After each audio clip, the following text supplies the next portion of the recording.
할렐루야.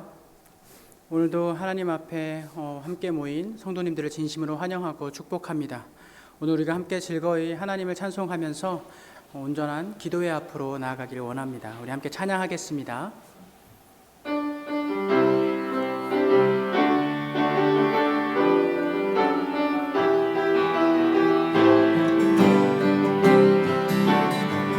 찬양하세, 찬양하세, 찬양하세. 왕께 소리 높여 찬양 드리세. 찬양하세, 찬양하세, 찬양하세. 왕께 소리 높여 찬양 드리세. 찬양 받기에, 찬양 받기에 합당하신 주님, 언제나 동일하신 주. 무릎 꿇고서 주 이름 외치세.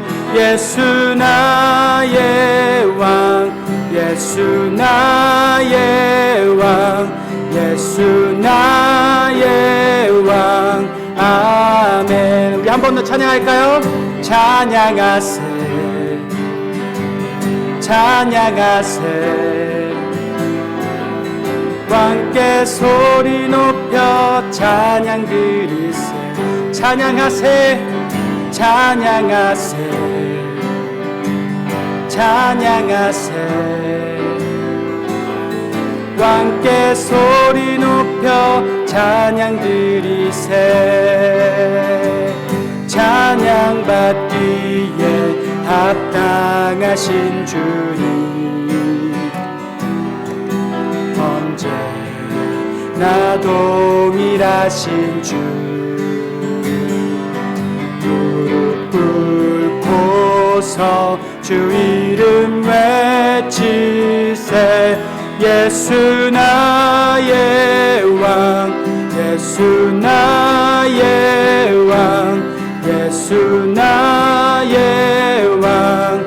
아멘. 무릎 꿇고서, 무릎 꿇고서 주 이름 외치세.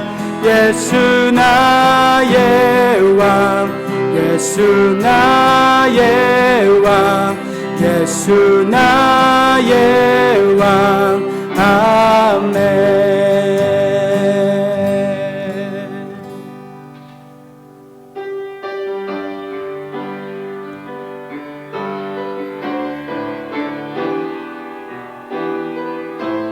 우리 시간 하나님께 우리의 사랑을 고백하기를 원합니다. 내가 주인 삼은, 내가 주인 삼은 모든 것 내려놓고 내 주 되신 주 앞에 나가. 내가 사랑했던 모든 것 내려놓고 주님만 사랑해. 내가 주인 삼은, 내가 주인 삼은 모든 것 내려놓고 내 주 되신 주 앞에 나가. 내가 사랑했던 모든 것 내려놓고 주님만 사랑해. 주 사랑 거친 풍랑에도 깊은 바다처럼 나를 잠잠케 해. 주 사랑 내 영혼의 반석, 그 사랑 위에서. 우리 한 번 더 고백할까요? 내가 주인 삼은, 내가 주인 삼은 모든 것 내려놓고 내 주 되신 주 앞에 나가 내가 사랑했던 모든 것 내려놓고 주님만 사랑해. 주 사랑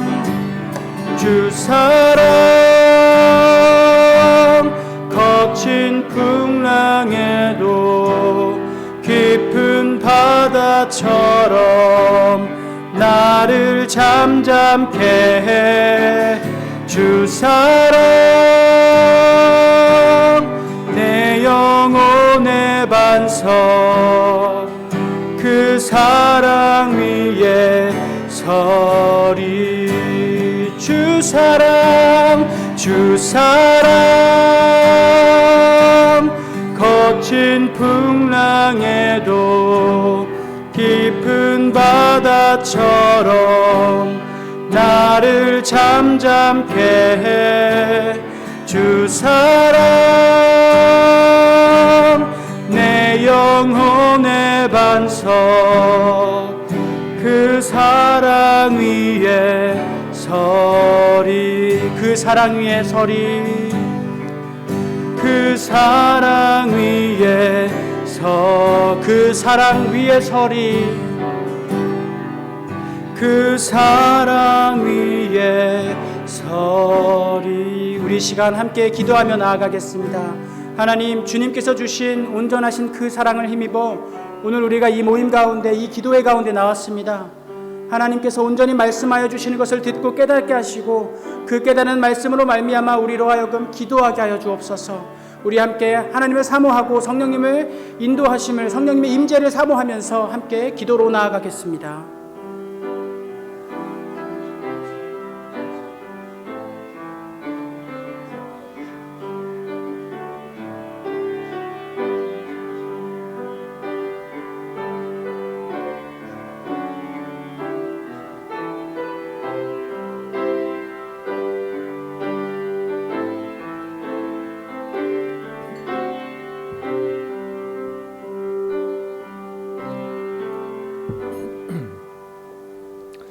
하나님의 말씀은 에베소서 3장 5절입니다.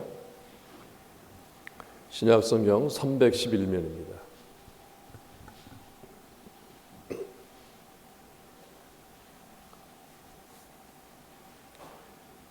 (3장 5절) 함께 봉독하겠습니다. 이제 그의 거룩한 사도들과 선지자들에게 성령으로 나타나신 것 같이 다른 세대에서는 사람의 아들들에게 알리지 아니하셨으니. 아멘. 하나님이 우리와 함께 하십니다. 반갑습니다. 이 5절에서부터 9절까지는 이 교회의 비밀에 관한 그런 말씀입니다. 금요일은 짧아서 5절 한 절만 말씀을 하려고 합니다. 교회에 관한 비밀. 언제서부턴가 참 교회들이 무작정 이 잘못된 길로 가는 것을 많이 볼 수가 있습니다. 교회의 방향은 교인들이 서로 모여서 다수결로 정할 수 있는 게 아닙니다. 우리가 이 성경을 통해서 교회가 무엇인지 그 본질, 제가 비밀이라고 말씀드렸지만 그것은 이제 하나님께서 하시는 일이기 때문에 그렇게 비밀이라는 표현을 했지만 이 본질 가운데 한 부분, 에베소서는 이제 이 교회에 관한 말씀인데 성경에서 말씀하는 이 교회의 본질을 잘 알고 그대로 따라한다면은 그 하나님 나라에 속한 교회가 될 텐데 지금까지는 얼마나 인본적이고 또 마치 교회에 무슨 교회마다 특색이 있는 것처럼 그렇게 어느 곳에는 이 무브먼트라고 그러죠. 이렇게 운동 같은 그런 것들 여러 가지 그 방향성들을 제시하는데 사실 그것은 어떤 것은 그 참 성경에서 볼 때 올바른 방향도 있지만 그렇지 않은 것들이 너무 많다는 것입니다. 이 5절 말씀을 통해서 교회의 비밀, 교회가 어떤 곳인가 하는 것을 전체를 말씀하는 것이 아니라 5절에서 말하는 교회가 어떤 것인지, 그 비밀이 무엇인지를 말씀을 드리려고 합니다. 이 비밀은 이제 함께 교회가 된 이방인들, 그래서 이방인들도 지금 이제 우리는 이방인 입장이고 또 예수님 오신 뒤로 2000년 이상이 지났기 때문에 이것이 이제 우리에게는 이게 그렇게 뭐 낯설거나 이상한 그런 표현이 아니죠. 우리에게 너무나 친숙한 그런 표현인데, 유대인들에게 있어서는 이방인이 하나님을 믿는다 하는 것은 원래 구약 성경에 보게 되면 굉장히 선교적인 그런 복음, 그런 메시지들이, 예언들이 많은데 예수님 당시에 와서 유대인들은 오히려 더 이방인들 멸시하고 이방인들은 하나님 나라에 참여하는 것이 그것이 온당치 않은 것처럼 그렇게 여겨졌습니다. 그런데 예수님 때도 그 이방인들 중에 그 믿음에 있어서 뛰어났던 인물들이 얼마나 많이 있습니까? 그리고 이제 요즘 그 교회들이 경제적으로 어렵다 보니까 사실 교회의 힘은 경제나 뭐 물질 재정에 있는 것이 아닙니다. 사람도 많고 적음에 있는 것이 아닙니다.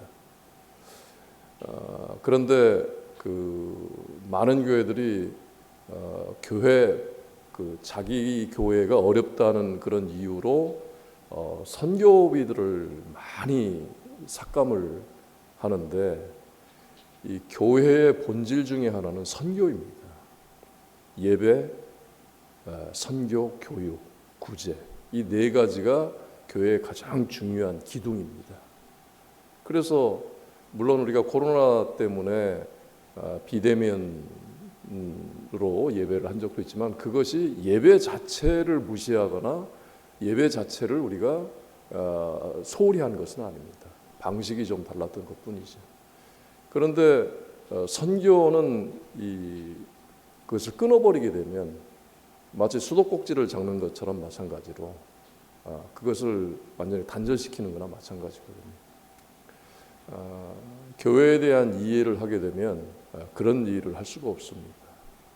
그리고 교육, 구제, 봉사 이런 것들이 교회의 가장 중요한 그런 그 일들이 되는 것입니다. 그리고 이방인들도 같이 지체가 되고, 우리 교회는 참 많은 분들이 보내는 선교사로서 그 역할을, 그 사명을 감당해 주셔서 그것이 얼마나 참 감사하고 그 기쁜 일인지 모르겠습니다. 그리고 이제 이 이방인들도 그 다 똑같은 상속자가 되고 또 같은 지체가 되고, 그리고 중요한 것은 하나님의 약속에 함께 참여를 한다는 것입니다. 우리만 약속받는 것이 아니라 아프리카에서 예수 믿는 사람도 똑같이 우리와 같이 하나님의 약속을 누리게 된다는 것입니다. 그런데 이 5절에서는 이것을 알리지 않았다고 했습니다. 알리지 않았는데 누구에게 알리지 않았느냐? 이것은 이제 이 숨겨졌던 것이 성령님의 역사로 말미암아서 다른 세대, 그 바울 또 그 이전에 그 이전 과거 시대에 감추어져 있었지만 그 비밀의 경륜이 이제는 거룩한 사도들과 선지자들에게 나타났다고 지금 이 에베소서 3장 5절이 말씀을 하고 있습니다. 그래서 이제 그의 거룩한 사도들과 선지자들에게 성령으로 나타내신 것 같이라는 이 말씀은 그리스도의 몸인 그 교회는 사도와 선지자들을 통해서 이 땅에 세워지는데, 이들은 어떤 역할을 함으로써 교회가 세워지느냐? 말씀을 전달하는 일을 위해서 부름을 받고 그 사역을 하게 된 것입니다. 교회가 어떻게 세워지느냐? 말씀으로 세워지는 것입니다. 그런데 말씀으로 뚝 세워지는 것이 아니라 말씀을 통해서 성령님께서 역사하심으로써 교회가 세워지는 것입니다.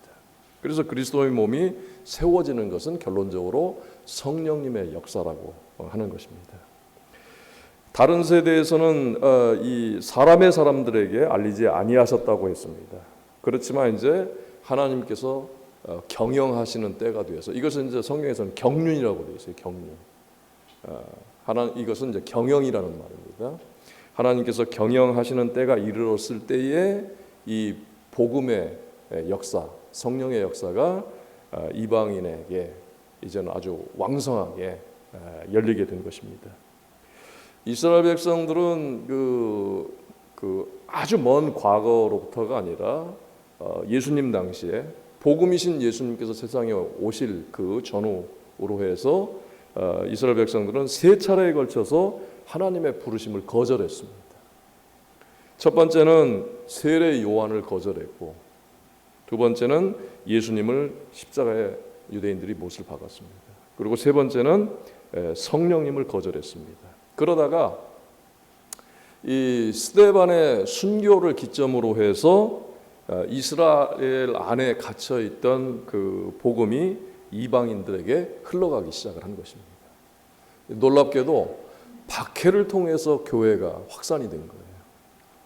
하나님의 말씀은 사도행전 8장과 10장에서 사마리아 사람들과 이방인들에게로 넘겨졌고, 또 사도행전 9장에 가게 되면 박해자였던 바울이 다메섹 도상에서 아주 극적으로 구원을 받게 됩니다.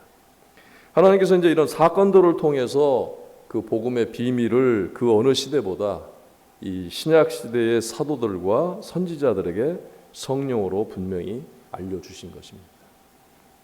로마서 16장 25절 26절에는 나의 복음과 예수 그리스도를 전파함은 영세전부터 감추어졌다가 이제는 나타나신 바 되었으며 영원하신 하나님의 명을 따라 선지자들의 글로 말미암아 모든 민족이 믿어 순종하게 하시려고 알게 하신 바 그 신비의 계시를 따라 된 것이니 라고 되어 있습니다. 골로새서 1장 26절 27절에는 이 비밀은 만세와 만대로부터 감추어졌던 것인데 이제는 그의 성도들에게 나타났고 하나님이 그들로 하여금 이 비밀의 영광이 이방인 가운데 얼마나 풍성한지를 알게 하려 하심이라. 이 비밀은 너희 안에 계신 그리스도시니 곧 영광의 소망이니라 라고 되어 있습니다. 물론 그 구약 시대 때도요, 그 아브라함을 포함해서 그 이전의 신앙인들, 그 이전의 신앙인들 보면 그 노아도 있고, 그 에녹, 유명한 분들 있잖아요, 무두셀라 이런 분들이 있는데, 그런 분들과 또 후대에 모세와 또 엘리야, 이사야, 이 구약의 신앙인들도 복음의 비밀을 알고 있었습니다. 이제 그 다음에 제가 이제 이렇게 스케줄을 좀 잡아가지고 그 구약의 그 예수 그리스도에 관한 그 예언, 이것이 그 요즘 이제 제가 그걸 좀 구약 성경을 좀 보게 되는데, 거기에 나타난 우리 잘 알지 못하는 구약의 이 예수 그리스도, 우리는 이제 예수 그리스도가 이미 오신 분이고 이제 오실 예수 그리스도이시죠. 그런데 구약의 인물들, 신앙인들 가운데는요, 이사야 선지자 같은 경우에 아주 분명하게 나타나는데 오실 예수 그리스도를 분명히 믿었습니다.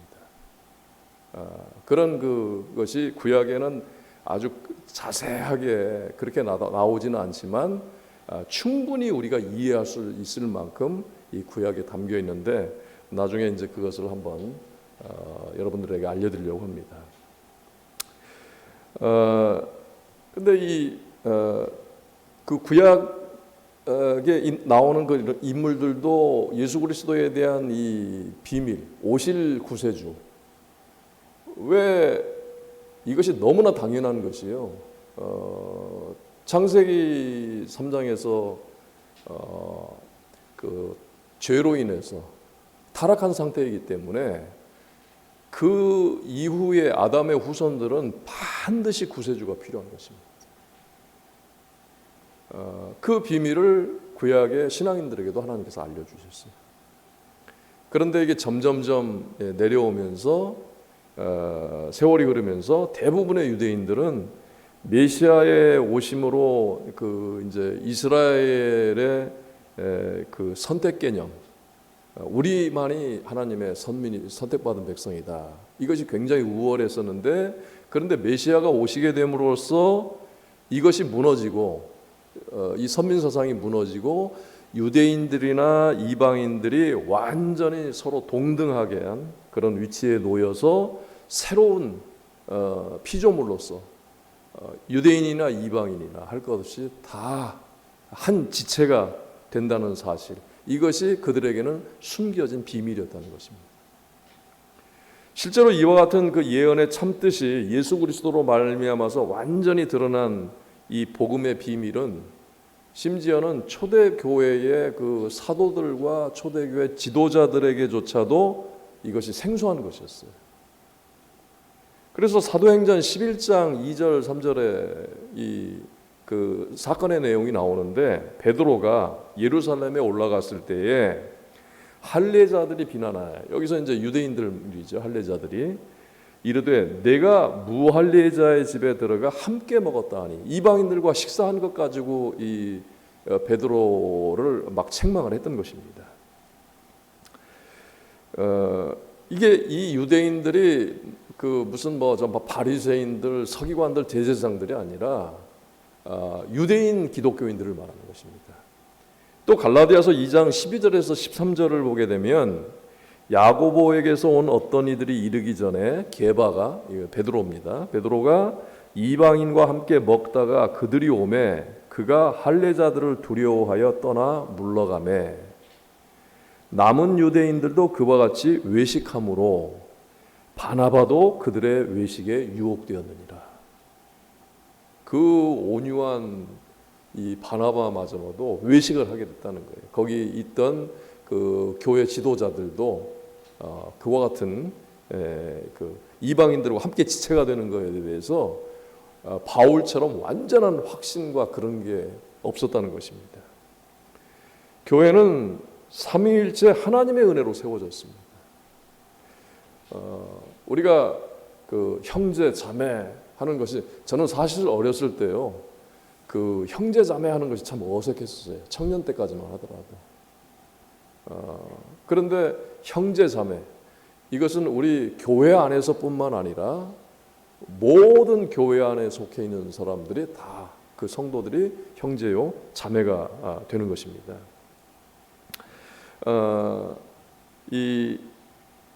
그래서 세상에 이제 이 구원의 복음이 성령님의 역사로 전해지고 또 성령님께서 역사하셔서 우리가 하나님의 몸으로 세워지는 것, 그것이 바로 교회입니다.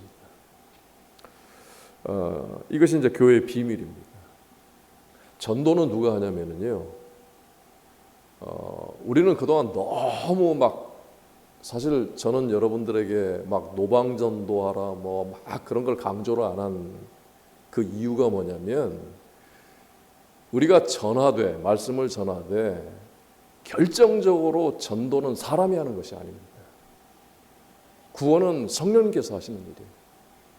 근데 지금은 벌써 오래전부터 우리가 이제 말로 전도하는 시대는 이미 끝났어요. 오히려 사람들이 피합니다. 지금은 이제 이게 쪽지 돌리는 것도 아예 없어졌죠. 길거리가 아예 없어졌죠. 그러니까 세대가 그렇게, 기독교의 위치가 그렇게 된 거예요. 빛은요, 이 전등이 살아 있으면 그 안에 고장나지 않으면 스위치만 키면 불이 들어옵니다. 참 그리스도인은요, 참 그리스도인이기 때문에 그가 어디에 있든지 빛으로 나타나는 것입니다. 소금으로 나타나는 것입니다. 뭔가를 막 인위적으로 함으로써 막 빛을 더 밝게 할 수 있는 것처럼 그렇게 많은 생각들을 하지만 그게 아니라는 거예요.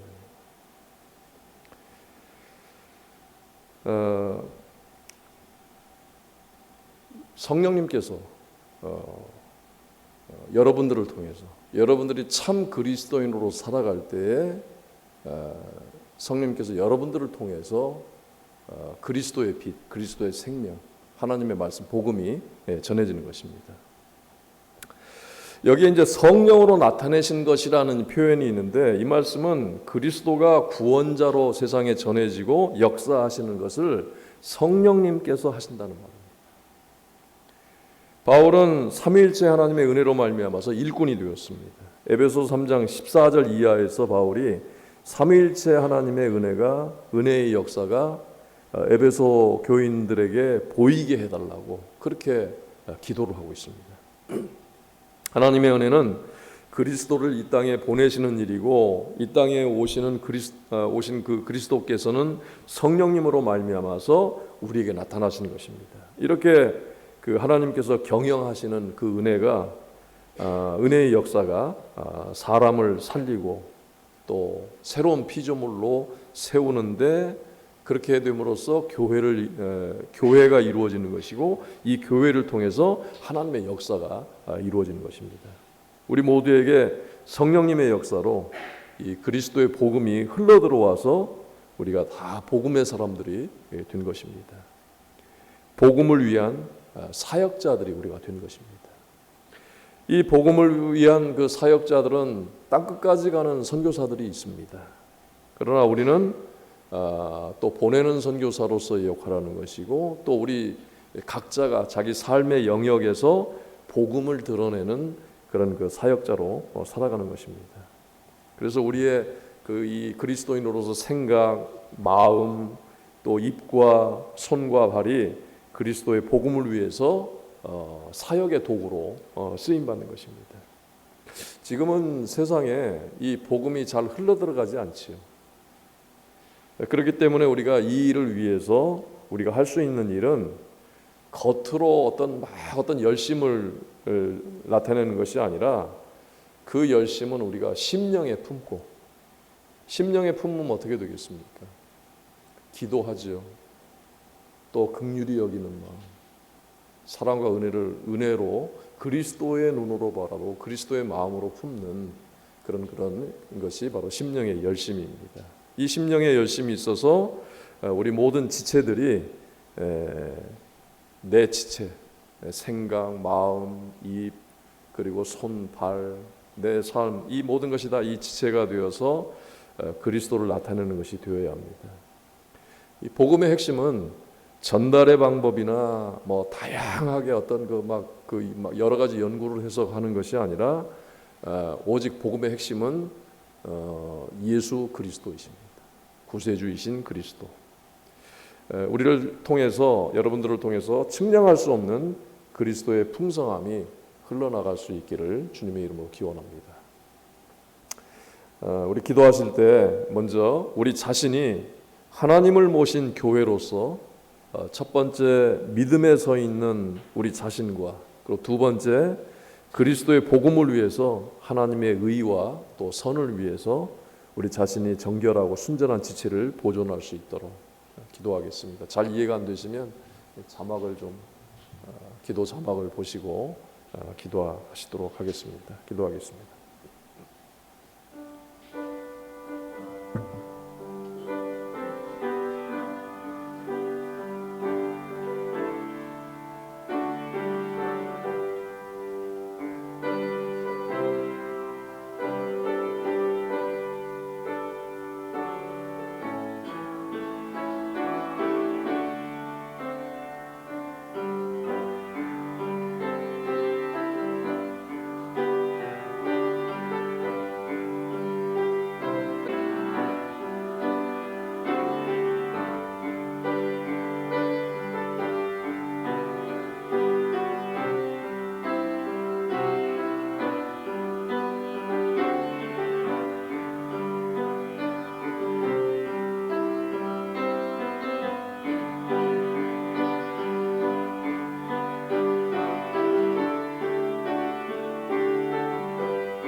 이번에는 그 우리의 그 하나된 지체들을 위해서 기도하는데 특별히 환우들을 위해서 기도해 주시기 바랍니다. 김문용 장로님 또 이경남 권사님도 건강이 많이 안 좋으시다고 그래요.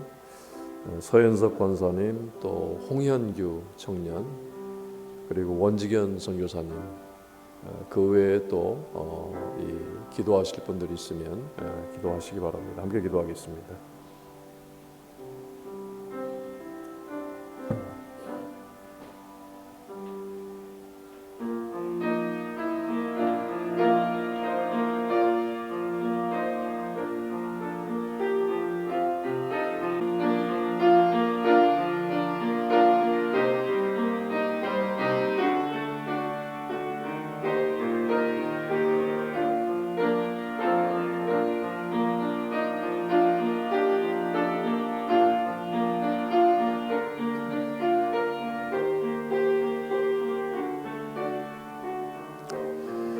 이 시간에는 우리 교회 모든 그 성도님들의 또 가정을 위해서 기도하실 때 또 부모님들 그리고 또 자녀들 형제들 위해서 기도하시고 이 바이러스 대유행 속에서 안전하게 생활할 수 있도록 우리 모든 교우들 또 여러분들의 가정들 친지들 지켜주십시오 하는 기도와 특별히 이제 사업하시는 분들 바이러스로 인해서 이 경제 활동이 참 많이 어려워졌는데 특별히 이 소규모 사업하시는 분들, 자영업 하시는 분들을 위해서 기도하도록 하겠습니다.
이번 기도 제목은 좀 내용이 많습니다. 우리 교우님들의 신앙생활을 위해서 예배와 또 지속적인 그 경건 생활을 위해서 그리고 다음 세대들이 성령님의 인도하심을 받아 그 신앙생활을 이어갈 수 있도록 다음 세대들을 위해서 기도해 주시고 선교지를 위해서 기도하실 텐데 특별한 거 두 가지를 말씀을 드리겠습니다. 그 러시아 볼고그라드의 그 호렙 갱생원 예배당이 지금 건축되고 있는데 완공이 이제 가까이 이제 이르게 되었습니다. 지금 이제 천정 공사를 하고 있는데 그 밖에서 인부들을 불러서 하는 것이 아니고 안에서 그 사람들이 조금씩 이렇게 이제 예배당을 건축하는데 지금 이제 4년째 되고 있습니다. 만 4년째 되고 있는데 잘 완공될 수 있도록 예배당이 건축되는데 은혜 가운데 될 수 있도록 기도해 주시고 또 하나는 이제 이 우크라이나에 지금 전쟁이 발생을 했는데 그 제가 기도에 들어오기 전에 그 직전에 정균호 선교사님한테 전화를 받았어요. 그 러시아하고 우크라이나 그 접경 지역에 한국인 유학생 10명을 그 모스크바 대사관에서 이 볼고그라드 정균호 선교사님 있는 세상의 빛 선교센터에서 좀 그 피난을 할 수 있도록 숙소를 제공해 달라고 하는 요청을 받아서 이 그 한국인 유학생들 이제 9명이 내일 도착을 한다고 합니다. 이 볼고그라드에서 우크라이나까지는 600km 거리인데 거기에서는 뭐 이 600km가 먼 거리가 아니고 그저 가까운 거리에 속합니다. 그래서 이제 그쪽에서는 아주 근접한 곳에서 전쟁이 일어나는 것입니다. 그래서 위에서 기도를 해주시고 민간인들의 피해가 최소화하고 속히 전쟁이 좀 종결될 수 있도록 기도해 주시기 바랍니다. 그리고 북한의 형제들과 자매들을 위해서 기도하시고 마치시는 대로 돌아가시길 바랍니다.